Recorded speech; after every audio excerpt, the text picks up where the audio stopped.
My name is William Micklem. I'm a Fellow of the British Horse Society, and the Micklem Bridle features throughout my best-selling manual, the complete horse riding manual published by Dorling Kindersley. This gives it special credibility and recognition. Without doubt, the Micklem Bridle is both loved by trainers and loved by horses, and is a very desirable product for all segments of the market. The Micklem Bridle has been an extraordinary success story since winning the Beta Innovation Award in 2008. In many retail outlets, it now outsells traditional bridles.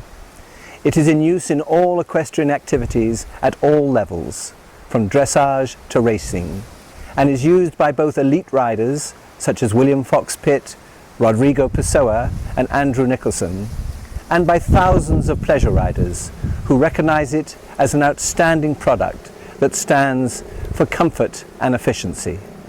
So the Micklem Bridle comes in two main versions: the competition bridle, which is just used as a bridle, and the multi-bridle, which is used as a bridle in exactly the same way, but you can also lunge from it, or you can use it as a bitless bridle.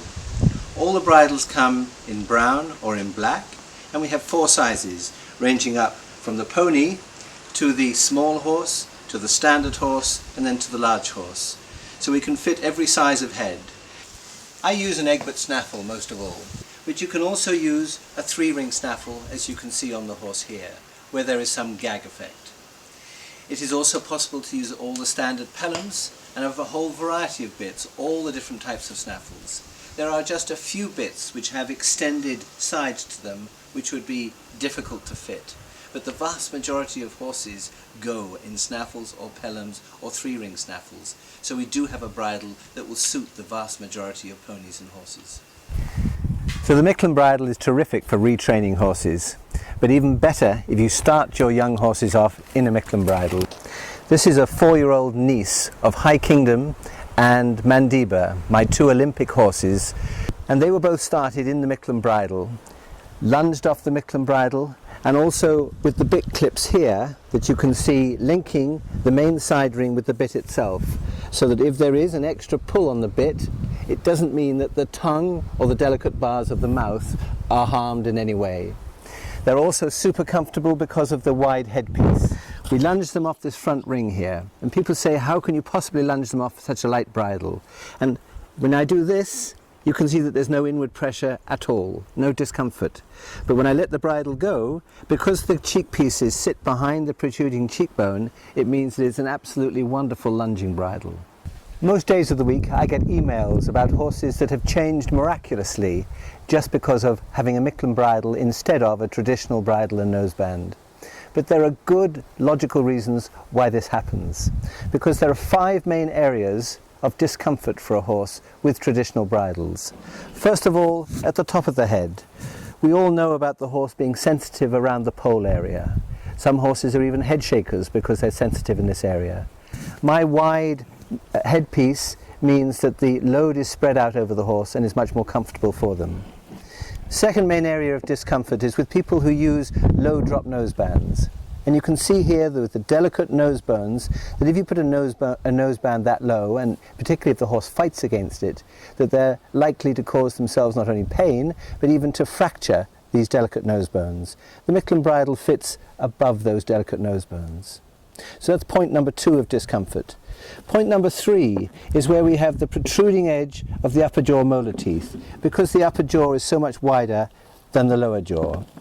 And so when you have cavesson nosebands that go over this area, the flesh on the inside is squashed between the noseband itself and the protruding edge of the teeth. In a similar way, you can see these 2 holes here. This is where the main motor and sensory nerves exit to service all of this part of the horse's face. So if you squash these nerves with cranked up cavesson nosebands, which is the common noseband, you will find that you cause numbness in this area, numbness even where the bit is. And number 5 is hidden, because number 5 is the bars of the mouth.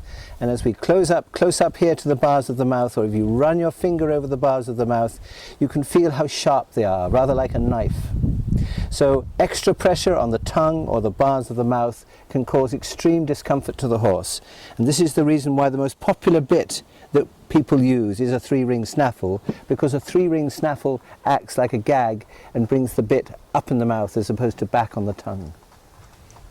Assembling the bridle, dead easy. Take the headpiece with the bigger protrusion facing back towards the withers, and then attach the brow band in the normal way. Then the nose piece and the cheek pieces attach to those 2 hanging straps, so that we are left with the bridle just like this. Then you take the bit straps and you attach the bit straps to the bit first of all. That is a key thing. And you have the buckle on the outside and facing up. Fitting the bridle is very easy. You make sure that the side cheek pieces are behind the protruding cheekbone, and then you fit it almost as high as possible underneath the cheekbone, so that there's a good hand's breadth between the top of the nostril and the nose piece itself. Then you do up the back strap, and it's just flush with the horse's skin, just like you were holding somebody's hand. And exactly the same thing with the bottom back strap that goes below the bit. Just flush as though you were holding someone's hand, and then it's all comfortable for the horse. With young horses and with some novice riders, I will use these bit clips. When using the bit clips, put it in round the main side ring first of all, and pull it back until it will snap. And then you put the side piece of the snaffle ring in, and then you can see that if I pull on the rein, there's a direct connection from the bit through to the front of the noseband, so that there is less pressure on the horse's tongue or bars of the mouth.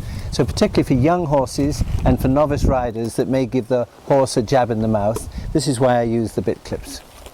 These bit clips are just for training. You wouldn't use them in competition. There are 3 main common errors of fitting. The first is only a small one, but you have the bit strap upside down and the buckle just jingle jangles on the bit a little bit and it looks a little unsightly. It's not a major thing, but attach the bit strap to the bit first of all with the buckle facing upwards. The second one is a serious fault. This top back strap is not meant to be loose like a normal throat lash. It's meant to just come round flush with the horse's skin.